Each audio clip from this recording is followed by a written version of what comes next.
এখানে কি বলেছে, একটি বাক্সে 1 টাকা 2 টাকা 50 পয়সা 20 পয়সার মুদ্রা মিলিয়ে মোট 720 টাকা আছে। মুদ্রাগুলি 5:4:6:10 অনুপাতে আছে।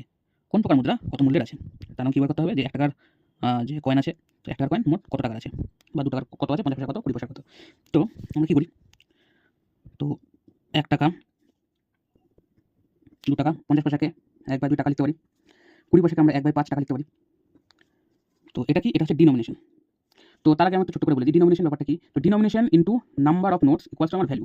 আমি যদি বলি আমার কাছে 50 টাকা নোট আছে, 50 টাকা নোট যদি আমার 3টা থাকে তাহলে আমার ভ্যালু হবে 150 টাকা। তো এটাই তো ডিনোমিনেশন আমাকে দেওয়া আছে। তো মুদ্রাগুলির সংখ্যা আমার এখানে দেওয়া আছে। তো নাম্বার অফ মুদ্রা এখানে আমার দেওয়া আছে কত, 5:4:6:10। আচ্ছা, তার আগে এইখানে আমাদের রেশিওতে, আমরা এটা তো রেশিওতে হিসাব হচ্ছে, রেশিওতে হিসাবে কিন্তু আমরা এরকম ভাবে ফ্র্যাকশন আমরা রাখতে পারি না, তো আমরা ফ্র্যাকশনটা সরাতে হবে। ফ্র্যাকশন সরাতে গেলে আমরা কি করব, এখানে হর যেটা আছে দুয়ার পাশে এলসিএম নিই, দুয়ার পাশে এলসিএম নিলে কত হয় 10। তো 10 দিয়ে আমরা প্রত্যেকটা গুণ করি, তো এখানে হবে 10 20 5 2। তো এটা হচ্ছে ডিনোমিনেশনের রেশিও, এটা নাম্বার রেশিও। এখন বলছে কোন প্রকার মুদ্রা কত আছে। তো আমাদের ভ্যালু কি বলে, ভ্যালু হচ্ছে বলে denomination into number. Denomination number করি তাহলে 50 80 30 20। তো আমাকে প্রশ্নে কি বলেছে যে মোট কত টাকা আছে। তো এটা ভ্যালু, তো প্রশ্নে আমাদের 50 প্লাস 80 প্লাস 30 প্লাস 20 ইকুয়ালস 8 9 10 11 12 13 13 5 180। 180 আমাকে এখানে ভ্যালু দেওয়া, এটা তো রেশিওতে, রেশিও থাকলে আমি সার্কেল বন্ধ করে দিই।